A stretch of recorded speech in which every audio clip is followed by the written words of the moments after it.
அம்மாவுக்கு அன்பை சமர்ப்பிக்கின்றேன். நம்ம விஜயும் இன்னைக்கு அரசாங்கத்தை பற்றி அரசியலை பற்றியும் தான் நம்ம பேசுகிறோம். இப்போ நம்ம அரசை பற்றி தான் பேச போகிறோம். ஆனால் மனிதன் ஒரு கருவி. இந்த உலகத்தில் ஆணா பிறப்பவன் ஒரு கருவி தான். ஆனால் அவனை எதனா ஒரு குற்றம் செய்ய வைத்து, பணம் குற்றம், பெண் குற்றம், பதவி குற்றம் செய்ய வைத்து அவனை கொன்றுவாங்க. அவன் ஒரு வேலைக்கு எப்படி ஒரு நடிகன் எப்படி நம்ம சினிமாவில் ஒரு ஒரு வேலைக்காக ஒரு ஒரு நேரத்தில் நடிக்க வச்சு நம்ம சந்தோஷப்படுறோமோ, அதுமாரி தான் ஆத்மாவை தெய்வலோகத்தில் இருந்தோம் அம்மாவுடைய கட்டளைக்கு அடிபணிந்தோம் எல்லாரும் சேர்ந்து அந்த நாடகத்தை நடத்தி கொன்றுருவாங்க. இதுதான் காலங்காலமாக ஒருத்தனுக்கு மட்டும் நல்ல பேர் வாங்கி வைப்பாங்க, ஒருத்தனை கொன்றுருவாங்க. அப்படியாப்பட்ட ராவணன் தான் விஜயாக இந்த களத்தில் காளி இறக்கியிருக்கிறாங்க. குத்தமாக காளி யாருக்காக இறக்கிறாங்க? இந்த ஒரே ஒரு ராஜலிங்கத்துக்காக இந்த காளி ராவணனா விஜயை மாற்றி உள்ளே இறக்கிறாங்க. அப்போ ராவணன் எதனால் கெட்டான்? ராவன் ஒரே ஒரு பெண்ணால் கட்டினான். பயங்கரமான சக்தி கொண்டவன், சாதாரண சக்தியில் பயங்கரமான சக்தி. எல்லாரையும் அவன் அடிப்பணி வச்சான். ஆனால் கடவுளை மட்டும் அவனால் ராமரை மட்டும் அவனால் எப்படியாவது பண்ணணும். நம்மளுக்கு கீழே தான் இருக்கணுமா தவிர ஒருவன் நம்மளோட மேலே வரணும். ஏன்னா நேராக இறைவனை பார்த்தவன், கடவுள்கிட்ட வரம் வாங்கினவன். ஆனால் பிறக்க சொல்ல எல்லோருமே இந்த உலகத்தில் சக்தியோடு தான் பிறக்கிறாங்க. ஆனால் அழிக்கிறதுக்கு ஒரு ஆள் வேணும் இல்லையா? ஏன்னா எங்கேருந்து புறப்பட்டது இந்த சொர்க்கலோகம்? சினிமாவிலிருந்து இந்த சொர்க்கலோகம் புறப்பட்டது. அதே சினிமாக்காரன் கையால் இந்த உலகம் அழியணும். அப்போனா என்ன பண்ணால், உடனே விஜய களத்தில் இறக்க வைத்து இந்து மத சட்டமே அவர் வழிபாடுகள் இல்லாமல் ஒரு மனிதனால தான் இந்த உலகத்தை அழிக்கணும்ன்ற ஒரே காரணத்துக்காக விஜய் யாரு? கேரளா விஜய் யாரு? இந்த விஜய் யாரு? ஜோசப் விஜய் யாரு? கேரளா இருக்கிற விஜய் யாரு? பாருங்க, எதுக்காக இறக்குனாங்கன்றத பாருங்க. ஏன் சொல்ல வரேன்னா, அதே மாதிரியா இந்திரா காங்கிரஸ், சோனியா காந்தி என்ன மதத்திலிருந்து வந்தாங்க, என்ன ஆச்சு அவங்களுடைய நிலைமை? இதெல்லாம் உலகம் அழிவதற்காக முன்கூட்டியே திட்டமிட்டு அம்மா கொண்டு வராங்க. தமிழ்நாட்டையும் இப்படி ஒரு கொடூரமான நிலைக்கு நம்ம கொண்டு போகணுன்றதுக்காக தான் விஜய களத்தில் இறக்குறா. விஜய் யாரு? சக்தி தான் எல்லாத்தையும் பெற்றெடுக்கிறா. சக்தி தான் இந்த உலகத்தில் இயங்குறா. சக்தி ஆத்மா தான் நாளைக்கு என்ன நடக்கணும், ஏது நடக்கணும், நாளைக்கு நம்ம நடக்கணுமா நடக்கக்கூடாதா முடிவு பண்ணுற ஒரே ஆள் நம்ம சக்தி தான். சக்தினா ஆதிசக்தி, ஆதிசக்திக்கு மேலே நீதி தேவதைன்ற பாரத மாதா. இந்த ரெண்டு பெண்ணு தான் இந்த உலகத்தில் தீர்மானம் செய்வார். மதுரை மீனாட்சி மிஞ்சி போனா இந்த மூன்று பெண்கள் தான் இந்த உலகத்தினுடைய ஆணுடைய தலையெழுத்தை ராவணனா மாற்றக்கூடியவர்கள். அப்படியாப்பட்ட ராவணனா விஜய மாத்தினதுனால, களத்தில் இறங்கினதுனால தான் மெட்ராஸில் 24 வயசு பையன் திருப்பதிக்கு போகிறாங்க. அவங்க வீட்டில் என்னை ஏதோ ஒன்று கூப்பிடுதுமா, நான் செத்துடுறேம்மா, என்னை கோஷிக்காங்க, லெட்டர் எழுதி வச்சு தூக்கு போட்டு செத்துறான். மெட்ராஸில் 24 வயசு பையன். இவர் 2024 இறங்குறாரு. அதே 24 வயசு பையன் செத்து போகிறான். நீங்கள் இதெல்லாம் கணக்கு போடுங்க. இன்னும் மனிதன் மிருகமாக மாறிவிடுவான். நான் தான் படைத்தவன், நான் இறங்க முடியுமா களத்தில்? நான் இறங்கி களத்தில் நீ சொன்ன கேட்பியா? நான் ஒன்றுமே இல்லாதவன், மக்கள் செல்வாக்கில் எதுவுமே என்கிட்ட பணம் இல்லாதவன், படிப்பில் வரான்னு சொன்னால் நீ கேட்பியா? ஆனால் நான் ஒரு ஆளை உருவாக்கி அவனை களத்தில் இறங்கி அவனை போரிட்டு உன்னை ஜெயிக்கணும்னா, அப்போ நான் ஒரு ஆளை உருவாக்கி நாங்கள் இறக்கிட்டேன்டா விஜயன்ற. யாருக்காக? யார் என்ன செய்தாலும் ஒரு ஆத்மா, பெண் ஆத்மாவை கொன்றவன் வம்சம் வாய்ந்ததா சரித்திரமே இல்லடாட்ட. இது நம்ம சொல்லவில்லடாட்ட. காலம் காலமா மதுரை மீனாட்சியிலிருந்து எல்லோருமே, ராமன்ல இருந்து சீதாவை கொன்ற கொடூரப்பத்தின அந்த நாடு, ராமனுடைய நாடு என்னாச்சு பாடுறான்ற. கிருஷ்ணாவதாரத்தில் ரோபதியை பண்ண அந்த கிருஷ்ணனுடைய குடும்பம் என்னாச்சு பாடுறான்ற சொல்ற. மதுரையை எரித்த கண்ணகியுடைய கணவனை கொன்ற சாபம் மதுரை மன்னனை கொன்றதுறான்ட்ட. திருவிழாங்காட்டில் 69 பேரை ஒரு ஆண் ஒரு பெண்ணை கொன்னது. 69 பேரை அந்த ஊரில் கிராமத்தில் கொன்னது எதுக்குடான்னு சொல்கிறேன். உங்களை எல்லாத்தையும் கொள்வதற்காக தான் விஜய் 69 என்ற ஒரு படத்தை, ஜனநாயகத்தை வெளியிடுறான். நீ போய் திருவிழாங்காட்டு அரசாங்கத்துக்கு சொல்கிற, இந்திய அரசாங்கத்துக்கு சொல்கிற, தமிழ்நாட்டு அரசாங்கத்துக்கு சொல்கிற. நாளைக்கே போய் திருவிழாங்காட்டு பக்கத்தில் லீலி என்ற ஒரு பெண் 70 பேரை கொன்னாலா இல்லையான்றதை நீங்கள் கண்டுபிடிச்சி என்ன அரெஸ்ட் பண்ணுறான்ற. இது நான் சொல்கிறது பொய்ன்னு சொன்னேன். உங்களுக்கு எல்லோருக்கும் ஆபத்துடான்ட்ட, பயங்கரமான ஆபத்து நமக்கு நாட்டில் வந்து விட்டதுடான்ட்ட. இந்த அரசியல்ல மும்மரமா கூட்டணி வச்ச உடனேயே பஸ் இந்தியாவில் தமிழ்நாட்டில் பயங்கரமா சாவுறான்டான்ட்ட, பயங்கரமா சாவுறான். ட்ரெயின்ல பயங்கரமா சாவுறான். தமிழ்நாட்டில் மிருகமாக மாறி ஒத்தனோட ஒத்தன் பசங்க எல்லாம் மிருகமாக மாறுறான். ஏன் சொல்ல வரேன்டானா, எப்பவுமே ராவணனுக்கு சக்தி அதிகம், வாலிக்கு சக்தி அதிகம். ஆனா ஒரு பெண்ணு நினைச்சாதான் அந்த வாலியும் ஜெயிக்க முடியும், அந்த ராவணனும் ஜெயிக்க முடியும். ஆனா அந்த வாலிக்கு மேலையும் ராமனா வந்துட்டான் ஒருத்தன்னா, அவனை ஜெயிக்க யாராலையும் முடியாது. அப்படியேப்பட்ட ராமனா இல்லைனாலும் 96 56 வருஷமா இந்த தமிழ்நாட்டில் பிறந்து 68 வயசு வரைக்கும் பாடம் படிச்சுட்டு அரசியலுக்கு தப்பு அப்பனை கொள்ளாத இந்த பதவிக்கு நேர்மையாக பொறுத்திருந்து வந்த முதலமைச்சர், அதுக்கு கடிச்ச பரிசு தான் வெற்றி கனிகள். 2 MP 1 MLA திரும்ப மீண்டாவது 4வது MLA ஜெயிக்க போறது கன்ஃபார்ம்டாட்ட. இதுல மாற்றமே கிடையாதுடான்ட்ட. இதுல மாற்றமே கிடையாது. அப்படி தோத்து விட்டால் இந்த உலகம் என்ன ஆகண்டானா ஒரு கொடூரமான நிலைக்கு போய் விடண்டான்ட்ட.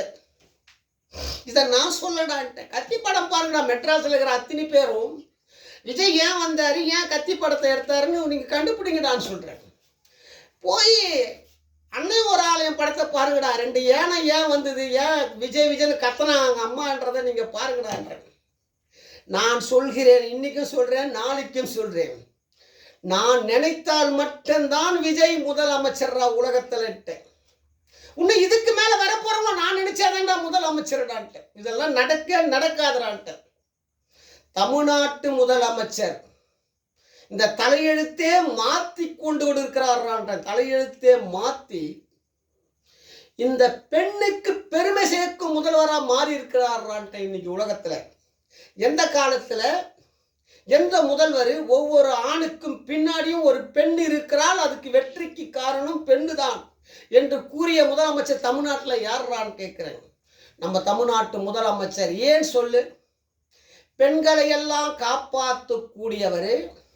இன்ன வரைக்கும் எதிரிகளை அதிகமாக பேசணும். தமிழ்நாட்டில் எவ்வளோ எதிரி இருந்தாலும் அவனை பற்றிலாம் எனக்கு வேணாடா, உன்னை பற்றி பேச எனக்கு டைம் இல்லை, நான் மக்களுக்காக பிறந்தவன், மக்களுக்காக வாழ்ந்தவன், எனக்கு வெற்றி மேல் வெற்றி என் தாய் கொடுத்து கொண்டு இருக்கிறாள். அதனால நீங்களாம் பேசி எனக்கு எந்த ஒரு பலனும் கிடையாதுடா. என்னுடைய வேலை என் தாய் பெண்களை என்னை வளர்த்து என்னை இவ்வளோ பெரிய நிலைக்கு கொண்டு வந்த என் தாய் பெருமைகளை பெண் மூலியமாக நான் வெளிக்கு கொண்டு வந்து என் தாயை காப்பாற்றக்கூடியவன்டா என்றதான் முதலமைச்சர் அன்னைக்கு ஒவ்வொரு ஆணுக்கு பின்னாடியும் பெண் இருக்கிறா என்று சொல்லக்கூடியதான்ட்டு. இது தமிழ்நாட்டுக்கு பெருமைடான்ற. நீ ஒவ்வொரு மனிதனும் சிந்திக்கடான்னு சொல்றேன். ஒரு முதலமைச்சர் ஒரு ஆணுக்கு பின்னாடி பெண்ணு தான் வெற்றி இருக்கிறான்னு சொன்னா அது உன்னுடைய மனைவிக்கு பெருமைடான்ட்ட, உன்னுடைய தாய்க்கு பெருமைடா, உன்னுடைய தெய்வத்துக்கு பெருமைடான்ட்ட. இதெல்லாம் ஒரு சாதனைடான்ட்ட. இதெல்லாம் ஒரு பயங்கரமான சாதனை. சரி, விஜய் என்ன சொல்ல வர, நானு முன்னாடியும் நிற்பேன் பின்னாடியும் நிற்பேன், எங்கள் பின்னாடி உங்கள் பின்னாடி நான் இருப்பேன் அப்படின்னு சொல்றாரு. 56 வருஷமா மக்கள் பின்னாடி யாரா இருந்தாங்க இவ்வளவு காலமா? நேத்து நீ மக்கள் பின்னாடி இருக்கிறேன்னு சொல்ற. 56 வருஷமா எம்ஜிஆர் மக்கள் பின்னாடி இருந்தாரு, மக்கள் சாகலையே. 56 வருஷமா கலைஞர் இருந்தாரு, மக்கள் கொடூரமா சாகலையே. ஜெயலலிதா 56 வருஷமா இருந்தாங்க, மக்கள் பின்னாடி இருந்தாங்க, சாகலையே, சுமச்சுமா இருந்தாங்களே. இப்போ நம்ம முதலமைச்சர் வந்த பிறகு கொரோனால இறந்து மக்கள் எல்லாம் கொடூரமான நிலைக்கு போனோம். இவர் முதலமைச்சரான உன்ன கொரோனாவை அடியோட வைத்து மக்கள் சாகாம காப்பாத்துறாரு. அவரு பின்னாடி இருக்கிற சாவலியே. செத்ததுக்கெல்லாம் காரணம் யாரு? நீ வாயாலே சொல்ற. இப்போ வாயாலே இந்த விஷயத்த சொல்ற. நான் சொல்றேன், டேய், இந்த நாட்டை ஆளுங்க வந்தா கொள்ள அடிக்கவும் கொலை பண்ணவும் வந்தீங்களாடா அப்படி வாயாலே சொல்ற. எதுக்கு சொல்ல வைக்கிறா? சினிமா மூலியமா என்னை கொண்டு விட்டீர்கள், உங்களை விஜய் இறக்கி உங்களை கொல்லுறண்டா, அதே எம்ஜிஆர் குட்டி எம்ஜிஆர் இறக்கி உங்களை கொல்லுறண்டா இந்த அம்மான்னு சொல்லி அந்த வசனம் சொல்றான். அதை நான் சொல்ல வேண்டியது. ஆனா நான் சொன்னா நீ கேட்க மாட்ட. ஏன் ரூபம் நான் தாண்டா விஜய், நான் தாண்டா ரஜினி, நான் தாண்டா எல்லாம், நான் ஆத்மாவே நாங்க தாண்டா, என்னுடைய ஆத்மா தான் எல்லா உடம்புக்குள்ள இருக்கடான்ட்ட. நான் தான் கடவுள்ற சொல்ல போனான்னு சொல்லுவேன். ஆனா நான் சொல்ல விரும்பவில்லைடான்ட்ட. ஏன்னா இந்த நாட்டை காப்பாற்றுறவர்களுக்கு கடவுளாக பட்டம் கொடுக்கப்படுகிறோம். அவங்களுக்கு தான் புழாரத்துக்காக தான் நான் படிக்காத வர என்னை அமைக்கிறாங்க அம்மா. என்னை படிக்காத அமைச்சது எது காரணம்? பிரதமருடைய புகார் இந்த மண்ணில் மறையக்கூடாதா? முதல் நீ படிச்சிருந்தால் அவங்களுடைய புகார் இந்த மண்ணில் ஒரு நாள் கூட நிலைக்காது. அதனால தான் என்னை படிக்காத அமைக்கிறாங்க அம்மா. இது ஏன் சொல்ல வரேன்டானா, நல்லா புரிஞ்சுக்கணும்னு நான் சொல்ல வரேன். நான் பின்னாடி இருக்கிறேன்னு சொல்லி மக்களை என்ன பண்ண வந்திருக்கிறாருன்றதை நீங்களே தெரிஞ்சுக்க இன்னும் கொஞ்ச நாள்ல. இது இப்போ இதெல்லாம் ஒரு சின்ன விஷயம்டான்ற. 2026 அப்படின்னா என்னான்றதை நீங்க தெரிஞ்சுக்க போறீங்கடான்ட்டு.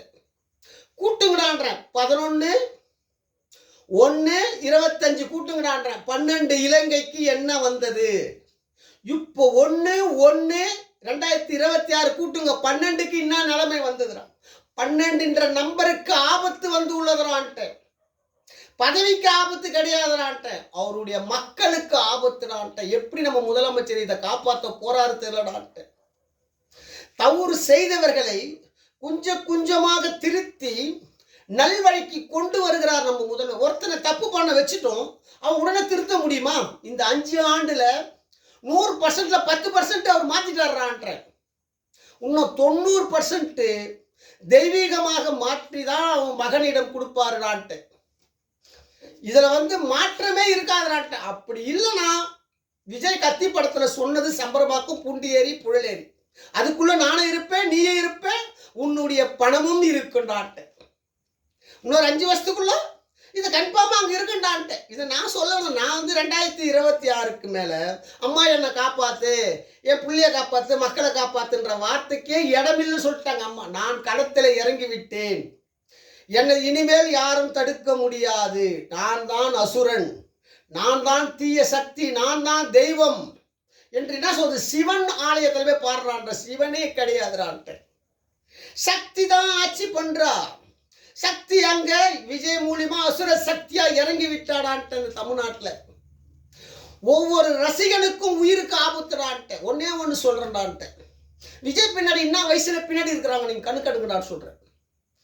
10 வயசுல இருந்து 25 30 வயசுக்குள்ள இருக்கிறான். யாராவது 60 வயசு 70 வயசு 80 வயசுல நீ ஓட்டு போடுன்னு சொன்னா 10% 5% ஓட்டு தான் போடுவான். ஏன்னா தெய்வ சக்தி இல்லாத குழந்தைகள். என்னது? அதுங்களுக்கு என்ன தெரியும்? எதுவுமே தெரியாது. தெய்வ சக்தி இல்லாத குழந்தைங்க, அவங்களுக்கு ஆற்றல் இல்லாத குழந்தைங்க, அனுபவம் இல்லாத குழந்தைங்க. ஆனா இறங்க சொல்ல என்ன ஆகுண்டானா, ஒரு தீய சண்டைக்கு போறேன்னா ஒரு வாலிபமான பயணிட்டு போய் தான் அவனை கொள்ளுவோம். அதனால விஜய்க்கு இருக்கிற பின்பலம் வாலிபமான ஆளர்கள். அப்போ அவனுக்கு நான் எல்லாமே தெய்வசக்தி இல்லாத மக்கள் அவனை சுத்தி இருக்கிறாங்க. அதனால மக்களுக்கு ஆபத்து. அதனாலதான் குறைஞ்சபட்சம் நான் சொல்றேன்டான்ட்டேன். அதிகமான மாணவர்கள், அதிகமான சின்ன வயசுகள் ஹார்ட் அட்டாக்களோ இல்லை இது மாதிரியா மனநிலை பாதிக்கப்பட்டவனா இந்தியாவில் மாறி சாவாண்டா இனிமேல் உலகத்தில். யாரால? ஒரே ஒரு விஜயாலடான்ட்ட. நான் சொல்வது தாண்டா வருவான்டான்ட்டேன்.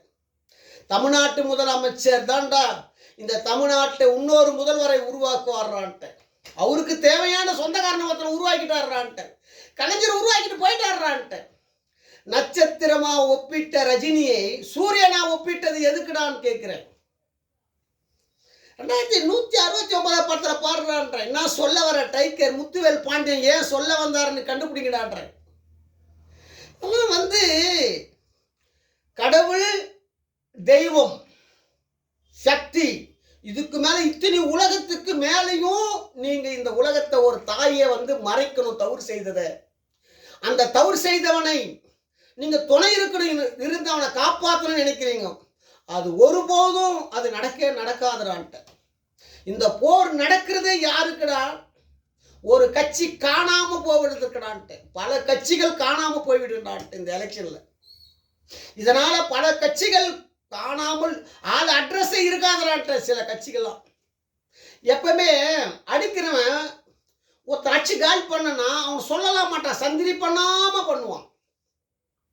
அதான் விஜய் சொல்றான், நான் உங்களை பத்தி பேசுற டைமே கிடையாது, நீங்க உதவாதவங்கடா, இனிமேல் உங்களை அடிக்கிறதுக்காக தான் நான் வந்திருக்கிறேன்டா, திமுகவை அடிக்க நான் வரலடான்ட்டான். திமுகவை நான் அடிக்க நான் வரவே இல்லைடான்ட்டேன். திமுகவை காப்பாற்ற வந்தேன், அண்ணா திமுகவை அழிக்க வந்தேன்டான்ட்டான். அதனாலதான் உங்களை பேசி பேசி என்னடா புரோஜனம் கேட்கிறான். உங்களை பத்தி பேசி எந்த ஒரு புரோஜனமும் கிடையாதுடான்ட்டான். நீங்களுக்குள்ளேயே அடிச்சுக்கணும் மாளுங்கிறான்ட்டான் பதவிக்காக. இது நாங்க நடத்துற நாடகம், சினிமாக்காரன் நடத்தும் ஆட்சிடான்றான் விஜய். தெரியுதா? இது யாராலையும் நீங்க அழிக்க முடியாதா சினிமாக்காரன் ஆட்சியை. ஒன்று எங்க பேச்சு கேட்டா இந்த உலகண்டான்றான், அப்படி இல்லைன்னா கிடையாதுடான்றான். என்ன சொல்றான் இப்போ இந்த வசனத்தில்? என்ன சொல்றான் விஜய்? தானே சொல்றான், என்னடா கொலை பண்ண வந்தீங்க கொள்ளடிக்க வந்தீங்கன்னு கேட்குறான். விஜய் ஒன்று கேட்குறேன், இப்படியும் பேசுவோம் அப்படியும் பேசுகிறேன். விஜய் கேட்குறேன், விஜய்க்கு பின்னாடி வந்தவனா கொள்ளடிச்சவனா இல்லை கொலை பண்ணவனா நல்லவனா உத்தமம் வந்துக்கிறானா யாராவது விஜய் பின்னால? செங்கோட்டையன் யாரு? செங்கோட்டையன் யாரு? கொள்ளாட்சியை கண்டுபிடிச்சவனா செங்கோட்டையன், இல்லை கொடநாட்டை கண்டுபிடிச்சவனா செங்கோட்டையன்? சொல்லுங்க. இல்லை ஜெயலலிதா வீட்டில் ஆளுங்க இருந்து வேலை செய்தாங்கல்ல, அதை கண்டுபிடிச்சவனா செங்கோட்டையன். செங்கோட்டையன் யாரு விஜய் பின்னாடி இருக்கிறது? விஜய், நீ நினைக்கிற இந்த நாட்டை ஆளலான்னு, ஆனால் உன்னை படித்த தாய் நினைக்கணும் இந்த நாட்டை ஆடுறதுக்கு. அது நினைக்காம நீ நாட்டை ஆளவே முடியாது. உன் மக்களுக்கும் அழிவிடான்ட்ட. நான் வராமல் உலகத்தில் ஒரே ஒரு அணு கூட உன்னால் அசை வைக்கவே முடியாதான்ட்ட இந்த உலகத்தில்.